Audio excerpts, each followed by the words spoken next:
Projek ini seperti yang kita tahu merupakan kontroversi besar negara yang sekarang diimbaskan akan mengulangi malapetaka ekonomi dalam kes satu MDB. Jadi kalau Timbalan Menteri jawab kita jangka 12 bilion tapi mungkin ada tambahan infrastruktur tambah, itu jawab dalam mesyuarat JKK. Kalau mesyuarat dalam parlimen ini kita nak definitive answer. Ada kenyataan 15, ada 18, ada jangkaan mencecah sehingga 20 bilion. Kita nak definitive answer. Satu. Keduanya, proses penilaian, proses tender, perolehan mesti dipatuhi.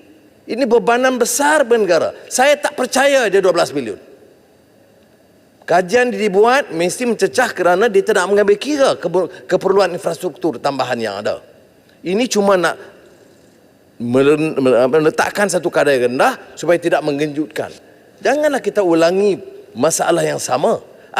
Mengapa Kementerian Kewangan takut untuk mendedahkan seluruh maklumat ini? Mengapa tidak ada penilaian terbuka dan sistem perolehan terbuka untuk menentukan? Saya tidak mentang nak pilih Ericsson ke Huawei ke, tapi biar ada satu proses yang telus dalam hal ini. Dan sebab itu saya tidak percaya pengurusi untuk menjawab dalam hal ini. Dia mesti mengizinkan satu perbahasan yang teliti atau pendedahan maklumat yang teliti. Bukan soal iklan di surat khabar. You bayar, bagilah iklan. Wang tu wang rakyat juga. Ya, tidak ada mensabahnya. Dia mesti ada a reason discourse, perbincangan teliti. Ya. Saya nak tekankan Dalam Menteri kena faham bahawa ini masalah mengundang satu masalah besar bagi negara. Bagaimana mungkin dalam keadaan sekarang satu projek mega yang mencecah hampir 20 bilion diluluskan dengan shrouded in secrecy? Siapa dapat kontrak? Kroni mana dapat? Anak siapa? Menantu siapa? Kita kena tahu. Ya, semua ramai orang tahu dah ni. Ya, siapa dapat? Dan kemudian siapa yang menjadi perantara komisen yang atas-atas? Ini janganlah ulang. Kalau kita tak belajar daripada pengalaman 1MDB, kita tak akan belajar bila-bila pun. Jadi saya harap pengurusi bagi ruang supaya Timbalan Menteri jawab dan jawab dengan tegas.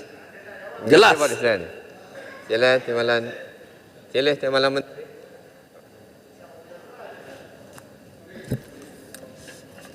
Terima kasih Pak Dickson kerana sangat prihatin tentang soal DNB ini. Namun saya ingin beri ketegasan di sini bahawa DNB... Tanya Pak Guh ke? Apa? No, saya tidak mau diganggu bila Timbalan Menteri jawab. Kita ingin buat ketegasan di sini bahawa DNB dan 1MDB ini adalah perkara yang berbeza. Pertamanya dari segi proses tender. Proses tender DNB ini sebenarnya telah distruktur oleh firma perkhidmatan profesional bebas Ernst & Young Consulting Sdn Bhd mengikut piawaian global. 1MDB dulu Goldman Sachs, ingat? Profesional juga. You can't use that argument.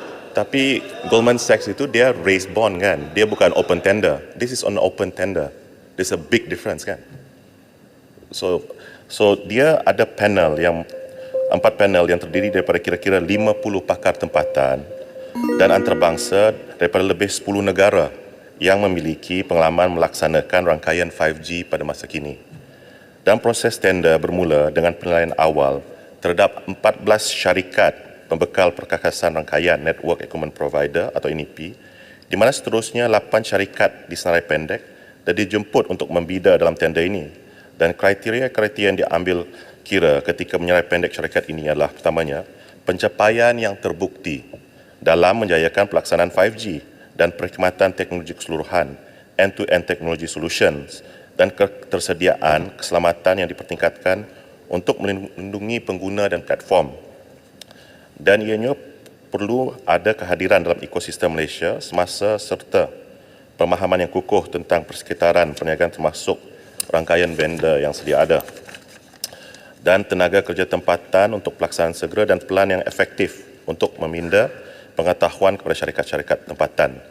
Dan daripada 8 syarikat yang dijemput, hanya 4 syarikat yang mengemukakan tawaran dalam proses tender ini. Dan pasukan penilaian tender ini terdiri daripada pakar industri bebas daripada dalam dan luar negara dan juga golongan profesional yang berpengalaman. Keputusan tender kemudiannya dibincangkan secara mendalam oleh jawatan kuasa tender dan lembaga pengarah DNB. Dan seperti yang dinasihatkan dan dimudah cara oleh EY Consulting, piawan tadbir urus yang paling ketat telah digunakan sepanjang proses tender. Dan keperluan tender adalah berdasarkan kriteria yang dikenal pasti dan diperhalusi melalui proses yang mantap berdasarkan maklum balas industri mengenai keperluan rangkaian 5G dan ianya dikongsikan dengan semua NEP yang dijemput untuk mengemukakan tawaran bidaan. Dan dari hasil ini, Ericsson menduduki tempat yang teratas dalam ketiga-tiga komponen utama kriteria penilaian tender seperti berikut. Yang pertamanya dari segi teknikal, ianya meliputi keseluruhan kemampuan teknologi 5G, kemampuan pelaksanaan 5G dan pendekatan integrasi dan juga dari keselamatan cyber dan rangkaian dan operasi dan penyelenggaraan.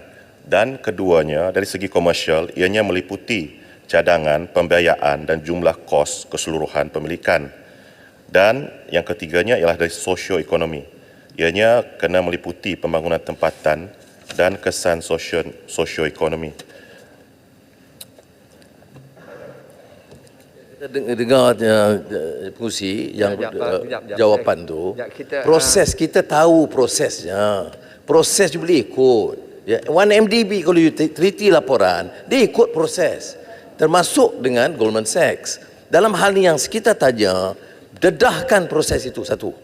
Keduanya, keputusan dibuat itu, keputusan yang di atas itu, ya, apakah mengikuti penilaian yang ditentukan oleh semua pakar-pakar yang disebut. Ini you boleh buat proses yang cukup telus dan teliti. Tapi bila buat keputusan itu ada kepentingan. Sebab tu saya nak tanya, bukan je Ericsson, syarikat mana yang perolehi, yang mana yang ditentukan, yang bekerja sebagai perantara dan sebagainya. Ini yang kita kena tahu. Yang ada proses penyalahgunaan kuasa, komisen, keuntungan, cronyism itu bukan proses. Saya tahu, saya 8 tahun Menteri Kewangan, proses semua ikut. Bila atas tu sampai malapetaka juga. Jadi sebab itu kita kena jawab kos sebenarnya finally apa? Tak jawab. Apa dia berapa kos? Penilaian kalau betul buat proses yang ditentukan bukan atas kertas. Mengapa tidak ada pendedahan tentang proses itu kepada awam? Mengapa mesti dirahsiakan untuk pengetahuan orang ramai? Terima kasih Abang Najib. Terima kasih Abang Najib. Sila rumuskan jawapan. Terima kasih. Seperti saya katakan tadi, saya tahu Port Dickson adalah orang yang berpengalaman dalam kementerian saya dan saya menghormati pandangan beliau, tetapi seperti saya katakan, Goldman Sachs itu bukan open tender, dia dilantik secara terus untuk fundraising untuk bond. Ini DNB ini kita membuat proses tender terbuka dan mungkin banyak kita akan buat mungkin satu libat urus lah kan kepada dengan semua MP bukan saja dari pihak kerajaan tapi juga pihak pembangkang untuk mungkin DNB memberi penerangan secara lebih telus supaya apa-apa